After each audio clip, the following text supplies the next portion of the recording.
My name is Desoka, the comedy catalyst of one of Nigerian comedy. Alright guys, back again, yes boss, my name is Osh baby. Ogiame Atuwatse. Yeah, what up people, it's your boy Victor 80. Girl Niniola. My name is my wife, and just celebrity type man. My papa say, who won't carry cow, waka go, waka follow the cow. I know the life for you. I see you know you're watching the Atlantic TV.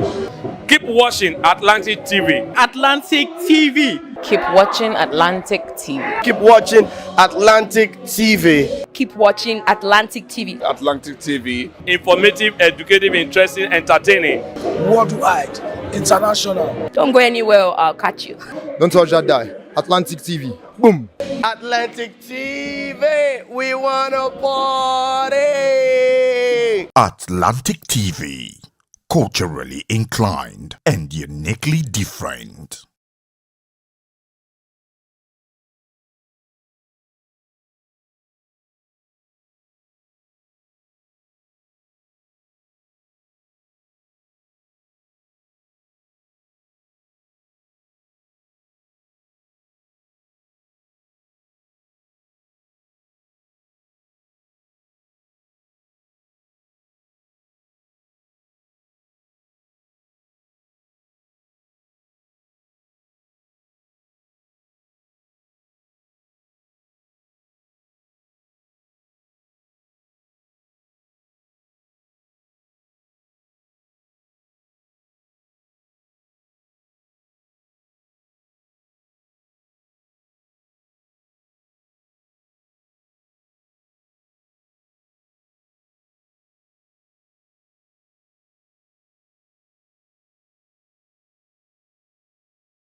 Who has got what it takes to wear the intellectual crown?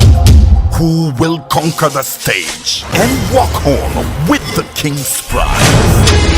The Ogiame Atuwatse III inter-collegiate quiz and debate competition moves into the next phase, and the prize has just doubled. Now, the debate champion will take home a jaw-dropping 10 million naira. Likewise, the quiz winner, a mind-blowing 10 million naira. And if we have a single winner in both categories, the winner takes home all 20 million naira. The Ogiame Atuwatse III intercollegiate quiz and debate competition is not just a contest, it is the clash of brilliance, strategy, and determination. The fire is on.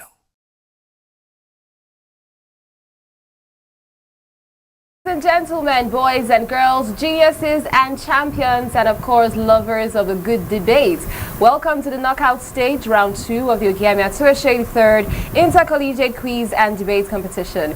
I'm your host, it's Rejoice Debekeme here. We've kicked off with some amazing performances there, brilliant showdown from the first set of schools we've had.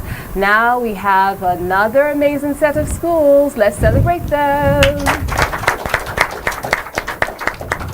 Welcome, welcome, welcome. So real quick, I'm going to roll out the heart of the competition, which are the schools. Let's find out the remaining schools who are participating right about now. We have St. Anthony Group of Schools. We also have the Hill College, Rolex Comprehensive College, State of Wisdom Model School,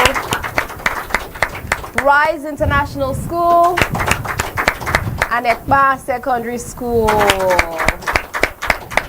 Wonderful. Alrighty then, we're about to start off the debate, the knockout stage right now. But first off, the intellectual titans that are going to evaluate the eloquence, the confidence, the content delivery, and everything else in between. How about we introduce them, eh? Our distinguished panel of judges. We have as chief judge, veteran broadcaster, retired but never ever tired. She's kicking it strong, Mrs. Ochukwurugu. We also have the very distinguished, very fine gentleman, Comrade Ajay Adaronkare. And then we have seasoned administrator, Mrs. Jane Ibiaiprio Samuel. Okay, now we've heard the lineup for our panel of judges going on there. Let's find out what they've got to tell us about the debate rules and regulations. Over to you, judges. The debate rules: no use of mobile phones. Cheating leads to immediate disqualification. Decorum for all participants and teachers. Speakers must present well-structured arguments with logical reasoning and supporting evidence. Interruption of an opponent is not allowed. All participants will get a total of 9 minutes per team, 6 minutes for lead speaker and 3 minutes for supporting speaker. A countdown will begin 1 minute before the stop. Exceeding the time limit leads to deduction of marks. Judges are only expected to give their remark after each session along score points. Participants will be judged based on content delivery, public speaking and presentation skills, confidence, clarity and accuracy, neatness, time management, the use of offensive language, personal attacks or unverified claims lead to disqualification or score deductions. Audience are only permitted to chair or indicated by the moderator. This is to avoid distraction to participants.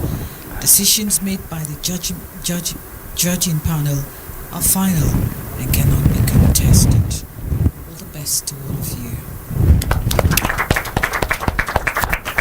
I think we can clap better. We're getting on the low with our claps right now.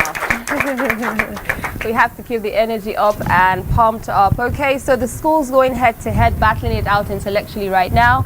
We have St. Anthony Group of Schools versus the Hill College. Before we jump in, let's shake up our nerves a little bit with a little bit of fun, all right? So a little quick icebreaker for you. What's the weirdest or the funniest debate topic you've ever heard?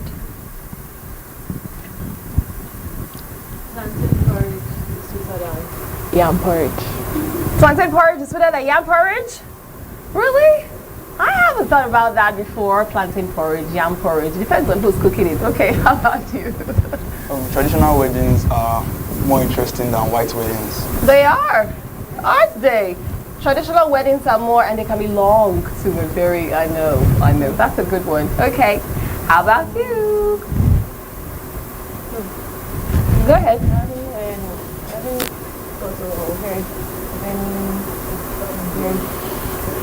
We can't hear you. Yeah, I haven't heard any weird. Any weird one? Anyone that shook you up and you're like, what? You haven't heard like rice is better than beans?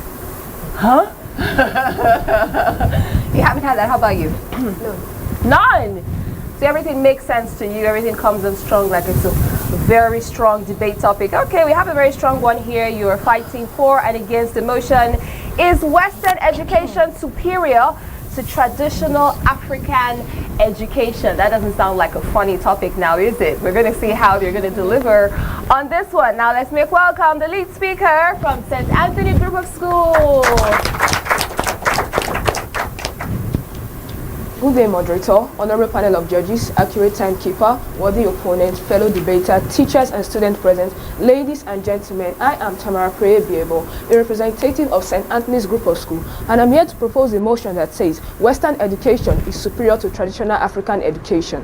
Before I symbolize my symbolism, I'll first of all extend my respect to our esteemed audience and also acknowledge the rich cultural heritage that traditional African education embodies. However, I strongly believe that Western education is far more superior to traditional African education. Firstly, Western education provides students with a globally recognized certification. It's opening international doors, careers and opportunities. This is particularly evident in Nigeria, where students who graduate from Western-style universities, such as University of Lagos and Covenant University, have a higher chance of securing jobs or scholarships abroad. My worthy opponent, can traditional African education truly give an individual a well-paying and professional job? No, they cannot. This only proves that traditional African education is limited just as it lacks global recognition. Secondly, Western education follows a standardized curriculum rather than traditional education that only relies on oral tradition and community-based knowledge. The National Educational Research and Development Council, the NERDC, has adopted a Western-style curriculum that ensures an improved educational outcome. The West African Examination Council also follows a standardized Western curriculum that ensures that students are being held to the same standard. Western education emphasizes on critical thinking, problem solving, and analytical skills, unlike traditional education that only emphasizes on community knowledge and community values and social responsibility, neglecting critical thinking skills, which are essential skills for success in the modern world.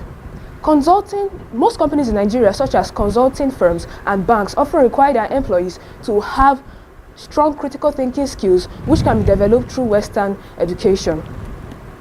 Moving on, Western-style institutions in Nigeria, such as the American International School or my school, St. Anthony's Group of Schools, have better facilities and highly qualified teachers who are not only trained in traditional African education, but also trained in Western pedagogy, giving students a very qualified and high-quality training in Western education.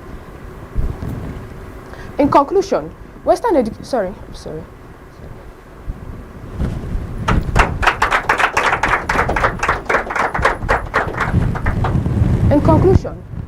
education provides students with the skills and knowledge they need to exist and thrive in a world. Thank you. Thank you too. We have heard from the lead speaker from St. Anthony's Group of Schools. Now let's make welcome the lead speaker from the Hill College. First off, I would like to thank the organizers of this event for this thought-provoking topic. In the next few minutes, I'm going to give you a well-structured argument opposing the motion that Western education is superior to traditional education. But before that, it is pertinent to give honor to who honor is due. And with this I say, good day, moderator, Mr. Chairman, honorable panel of judges, accurate timekeepers, co-debaters, ladies and gentlemen. I am Imran Aaron, the Chief Speaker of the Hill College, and I stand here firmly opposing the motion that Western education is superior to traditional African education. This statement not only undermines the cultural heritage and wisdom embedded in African education, but also proposes and promotes a false and dangerous colonial narrative. This is because, and a false and dangerous colonial narrative. Before I proceed, I would like to give a clear-cut definition of both concepts. Firstly, Western education. This is an education that came from the western part of the world, particularly Europe and America. It is characterized by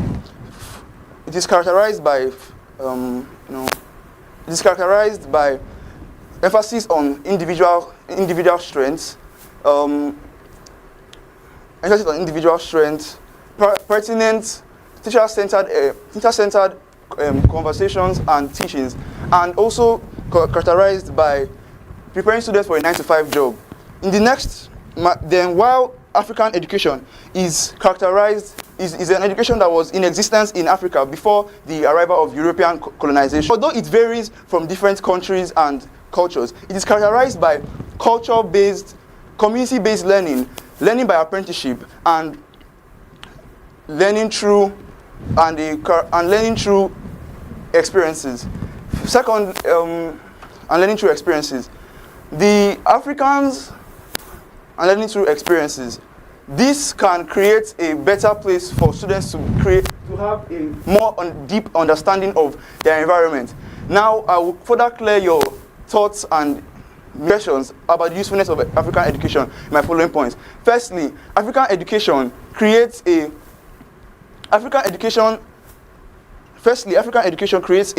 more Firstly, African education is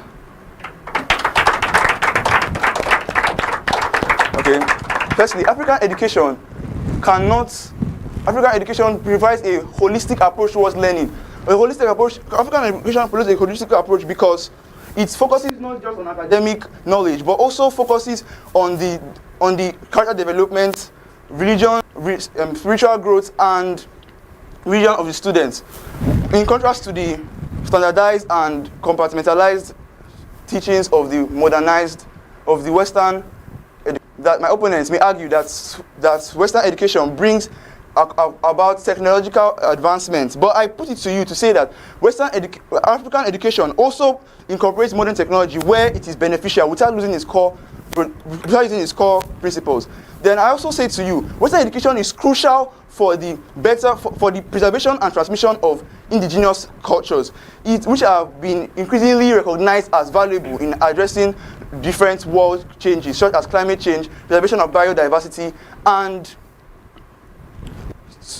may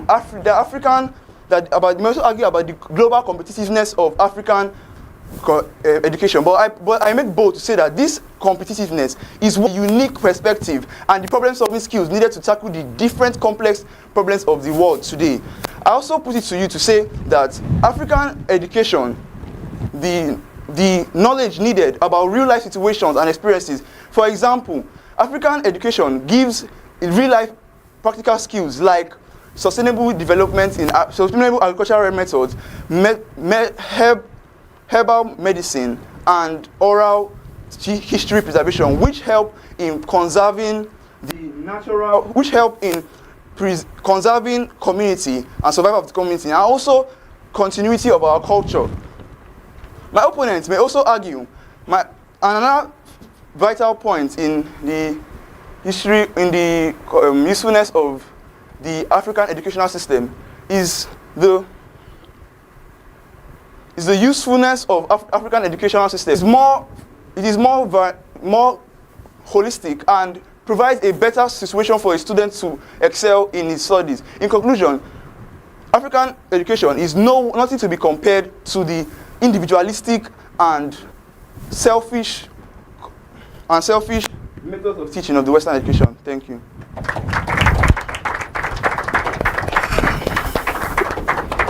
Okay, we've heard from the lead speakers there for their topic for and against this Western education superior to traditional African education. They have led the best way that they can. It's far from over. It's not over until it's over. Now let's see how the supporting speakers are going to elaborate on the foundations that the lead speakers have laid. Let's make welcome the support speaker from St. Anthony Group of Schools. Follow your heritage, but don't be bound by it, because most of the teachings are rather outdated. Funny on existing principles. I am Ogiame Atuwatse III, a certified learner of St. Anthony Secondary School. I'm here to support the motion which say that Western education is superior than traditional African education. I'm also here to support the view of my lead speaker who has tread this matter at hand. In addition to points already raised, I would like to highlight some further concerns. I was indeed flabbergasted, or rather astonished, from what my opponent said. Traditional African education more superior than Western education. Ha! I laugh in Swahili. Ha ha ha ha. Let me remind you, because I feel that you are quick to forget. If not for Western education that brought about English language into our economy today, do you actually think we'll be here to debate amongst ourselves? It's a clearly no, because traditional African education is only restricted to our local languages. Or is it different? Or should we go back to the time where we females weren't allowed to be educated just because they had this in mind that males had much more power or influence into what they do, and they feel that females were only limited to domestic duties and then all that. But through Western education, we females were able to hear a voice. We females were able to stand tall and to read large. Or is it the part whereby native doctors administer herbs to us? You won't even know if you're even being overdosed or not, because native doctors lacked accurate knowledge. But thanks to Western education, we now have well-equipped doctors who will be able to administer our drugs accurately. Or should we go back to the time where killing of twins were still invoked? If not for the intervention of Western education by Mary Slessor, who earnestly stopped these barbaric practices, killing of twins should have still been evoked today. Thanks to Western education, we now have a voice. Thanks to Western education, I'm proudly standing here today as a female to debate today. Thanks to Western education, we now have a future. Thanks to Western education, I have a future ahead of me. Thanks to Western education, lots of barbaric practices were stopped. In conclusion, I hope I was able to convince you, rather to confusing you, on how Western education is far and indeed superior than traditional African education. Thank you. Thank you too. We've heard from a support speaker there from St. Anthony Group of Schools. Now it's over to the Hill Schools, the Hill College, to present their support speaker. Starting on previously established protocols, River Beauty, I'm here to further buttress the point raised by my chief speaker, to clear your minds of every reasonable and unreasonable doubt in this issue of discourse. The notion that Western education is superior to traditional education is a misguided and Eurocentric view that ignores the rich cultural heritage and values of African society. I will further expatiate this with the following points of reasoning.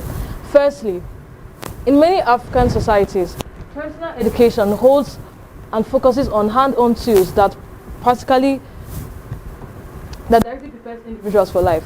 For example, a young boy in the farming community learns how to cultivate land, identify soil types, and predict weather patterns based on natural science. This knowledge helps him provide food for his family and community.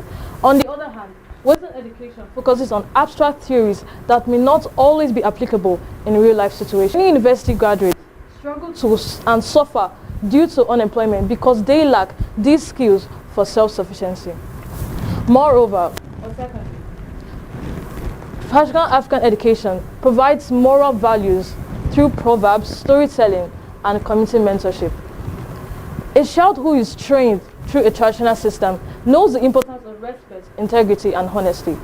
For instance, in the Yoruba culture of Nigeria, children are being taught the Omoluabi principles, which focuses on good character, hard work, and integrity.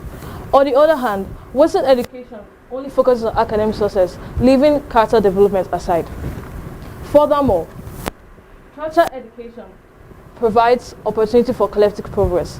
Western education only provides opportunity for individual success and competition. For instance, in a farming society, communal planning is being practiced where everyone works together and cultivates land so that no one will be left hungry. This fosters a sense of unity and cooperation. Western education, on the other hand, leads to the mentality of survival of the fittest, which is each other, leading to selfishness and putting aside community welfare. I know my opponents may say that Western education provides access to modern technology and scientific knowledge. Traditional education provides access to local knowledge and expertise that is essential for sustainable development. Established by my opponents that Western education is rigorously and academically challenging. Traditional education is also academically and rigorously challenging. How? Because they provide holistic approach to learning and cultural-based approach.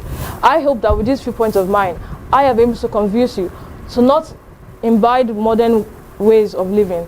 And thank you. Thank you too. This is one heaven of an intense round, if you ask me. For some, they're awestruck. For others, flabbergasted. Some thought-provoking. Some heartbreaking. Emotions, lots of emotions going on here. But the students, the debaters, they have delivered what they have been preparing for all of this days or maybe weeks, let's put it that way, because this is the second round. And I'm sure we want to find out how they did. I think this is a good place for all of us to take a glass of water, take a little breather. We're going to be right back and find out what the judges think and of course what the scores are saying. Don't go anywhere. The Ogiame Atuwatse III Inter-Collegiate Quiz and Debate Competition is proudly presented by the Office of the Sole Representative of the Olu of Warri to the NMPCL in conjunction with Cora Care Foundation and proudly sponsored by Rokotech Integrated Services Nigeria Limited and Ali Innovative Nigeria Limited. Ruth Gender Foundation. Media partners Atlantic Media and TV Group, Cora Radio, Prime Gossip Gazette and Ugeoyokoro TV.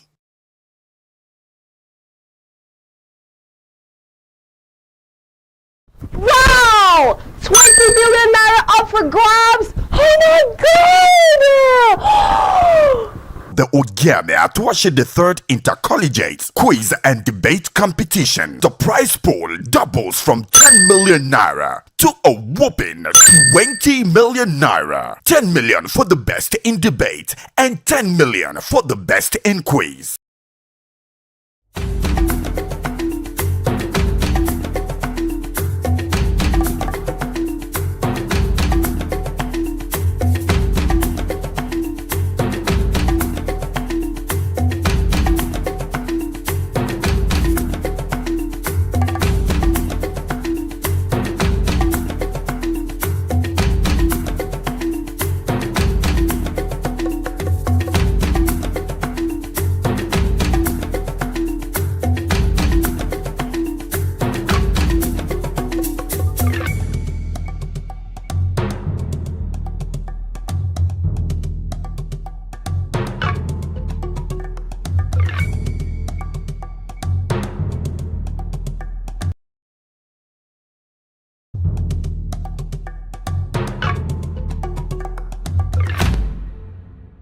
Atlantic TV, culturally inclined, uniquely different.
Atlantic TV. Culturally inclined and uniquely different. The Ogiame Atuwatse III Inter-Collegiate Quiz and Debate Competition.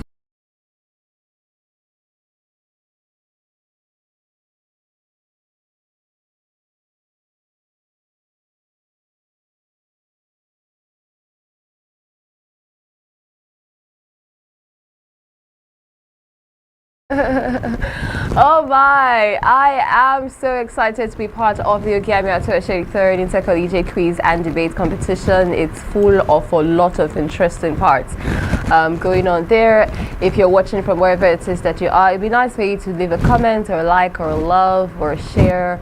We want to see your feedback and your engagement going on there across Atlantic Media and TV on our different social media platforms. We have this debate up and running, and we've had the quiz, now it's the debate. There's 20 million naira up for grabs respectively, 10 for the winner for the debate and 10 for the winner for the quiz, and an extra 2 million courtesy of Root Gender Foundation. Best female participant offering 2 million naira there. Wow, that's a lot of money if you ask me, and it's such a brave, innovative, initiative to be celebrating talents, to be celebrating gifts, to be celebrating those in education and rewarding them for it at the end of the day. So one more time, can we celebrate our sponsors, our partners? Thank you so much for this. The debate is powered by the Olu of Warri through the Office of the Olu of Warri and liaison to NNPCL, also Rukutel Limited and Cora Care Foundation. I'm your host, it's Rejoice Debekeme here. We've just had a very intense round going on there. I feel like my hair is standing on my skin, literally. I mean, the ACs are on, but it's still feeling like it's a little sweaty and hot going on here. Let's hear from the judges how our contestants fared for their session. Judges? What sayest thou? I don't know if I should attribute this performance in this round to their exams they are taking, but I think I've witnessed a better performance from both teams before now.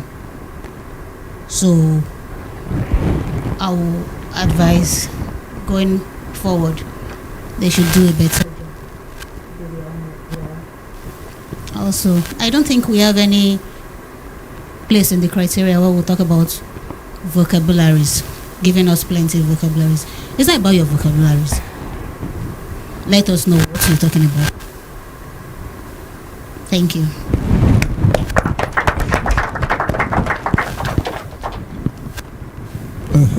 Thank you very much. Thank you for coming and putting up your. Let me believe that your best will be good enough. But again, the performance, especially at this second round of this competition, the tempo is high, so and the expectation is very, very high. So, but somehow, to be honest with you, we didn't quite get what we were looking for. However, you've done your best, you've done your bit, and I heard some interesting things like strong critical skills can only be seen in Western education. Wow. Well, I leave that to our moderator to discover maybe after now.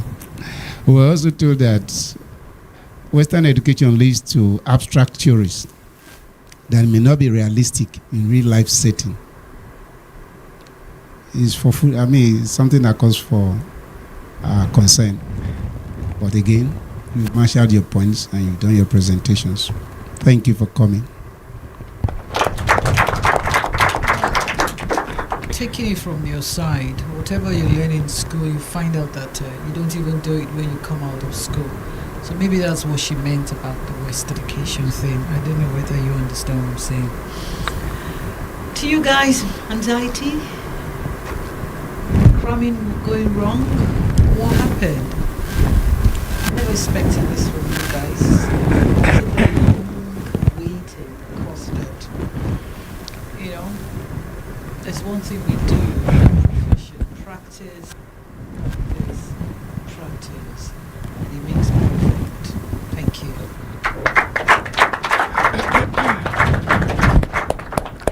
Well done, well done, well done. Another warm round of applause for the debaters.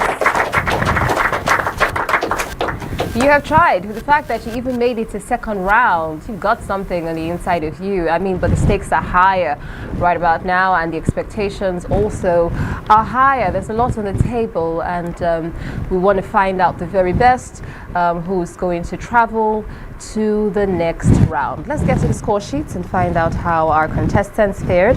For St. Anthony Group of Schools, they came through with a total of 37 points. And for the Hill College, they totaled 34 points. Okay, well done to both schools, but we have a winner here, which is St. Anthony Group of Schools. Can we celebrate them? Congratulations, congratulations. You are moving to the next round. Oh my, oh my. All right, at this point in time, remember, let me quickly say this. Remember that this is a learning curve for everyone, okay? There is no champion out there. There's no debater. There's no public speaker. There's nobody who's really good at their profession or whatever it is that they do, that they've not had stumbling blocks. They've not had, situations where they have failed or felt like they've been defeated. And that's just what, and at the end of the day. All right, so take all of this with you as you go forward. Even you who's watching from wherever it is that you are, our amiable teachers, our bright minds that are with us here in studio, to know that you've got it on the inside of you. Keep learning, keep honing your skills, and then of course delivering excellently. All right, we'll go for a quick break now because we're not over just yet. We're far from over. We still have some more schools coming up to deliver their presentations to us, fighting for and against their topic. If you're having a good one, leave a comment, leave a like. Let's know who you're rooting for. Let's know who you're following up on. Let's know who you think deserves the 2 million naira for the best female participant. Let's know who you think is deserving, the school is deserving of the 10 million naira for the debate. And let's just hear what you've got to say in the comments, right? Okay, now it's time for us to go for a break. We'll be back shortly. Ogiame Atuwatse III Inter-Collegiate Quiz and Debate Competition is proudly presented by the Office of the Sole Representative of the Olu of Warri to the NMPCL in conjunction with Cora Care Foundation, and proudly sponsored by Rocotech Integrated Services Nigeria Limited and Ali Innovative Nigeria Limited. Ruth Gender Foundation. Media partners Atlantic Media and TV Group, Cora Radio, Prime Gossip Gazette, and Ogeoyokoro TV.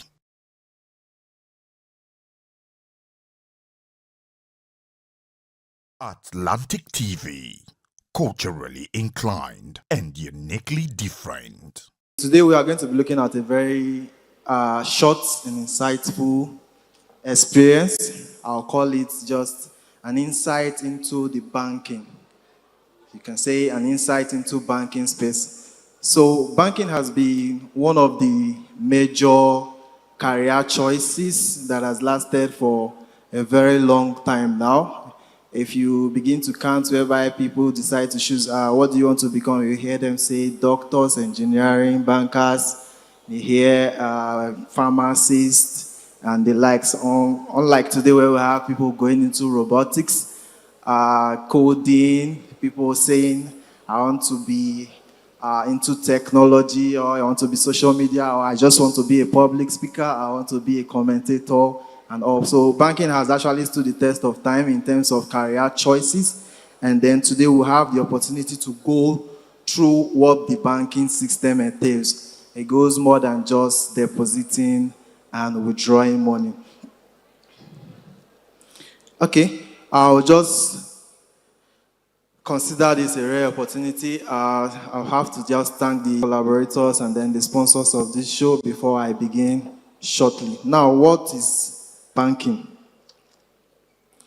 Now, a banking career refers to any position within the banking industry. And then what we are going to look at today is how the banking industry works, and then some of the tips and how you'll be able to choose a career in banking. Now, I just quickly want to note if there are anybody who wants to be a banker in the house, if you want to go into banking, can you just wave your hand so that we'll know? Okay, that's very wonderful. So I would just encourage you to just listen attentively. You might learn a thing or two from this exposition. Now, if you're looking into a banking job, it is important that you understand the pros and cons in the banking industry, and then the career paths that are also available to you today we will explore what banking careers entails, the reason to pursue one, and then the primary types of banking jobs, and then the steps you have to take to start a career in banking.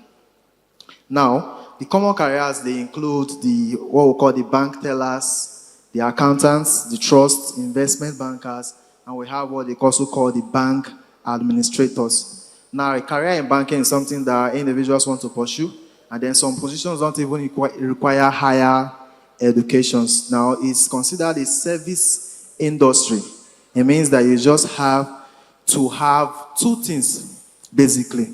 That you have to be honest and you have to be trustworthy. People have to rely on you to make their banking decisions for them. You have to be somebody that is honest, and you have to be somebody that they can trust. If you are not honest, and then if you are not trustworthy, I would just advise you to just keep out of the banking space, because it involves a lot of transactions that require your confidentiality, and then you also have to maintain your integrity as the person and out of the company that you represent. Now, I would tell you my own personal experience of why I wanted to become a banker, but I'll just try and give you a short version of it. Now, there are so many reasons people want to pursue money, but mine personally was I like money. And one thing with this generation is that for so long we've actually ignored what financial literacy actually means, and how we handle money and how our forefathers handled money are quite different. I was somebody that was inquisitive enough to ask the tough questions. Okay, why are we having these conversations about money? And then why don't we have enough money? And why is it that my grandfather would always boast and say, 100 naira was enough for me to buy this farmland, and then you now see 100 naira today will not buy you a pack of Tom Tom. So I had this inquisition, and then I decided to pursue a career in banking. There are other reasons that, of course, I will also tell you. There is money in banking, and then it has competitive salaries. You have great job benefits, which include medical insurance, paid annual leave, and the likes. And then you have a wide range of positions. In banking, you have people that are into accounting, relationship management, and then you just have the tellers. You have people that are into asset and management, that's the likes of investment banking.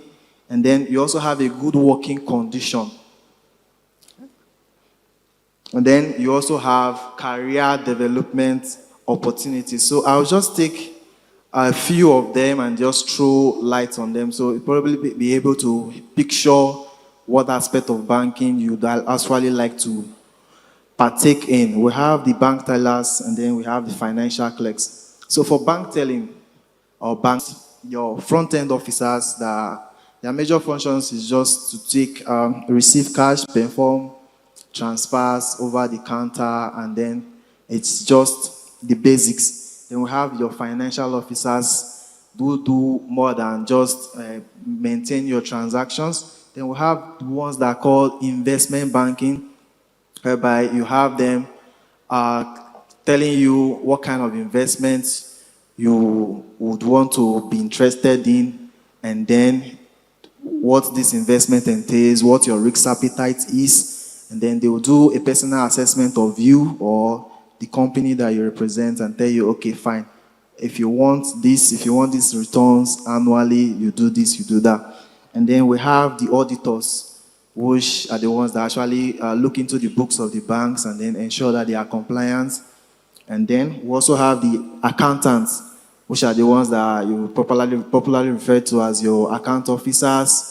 And then we have the commercial banking officers. These ones, basically what they do is they go for the big fish.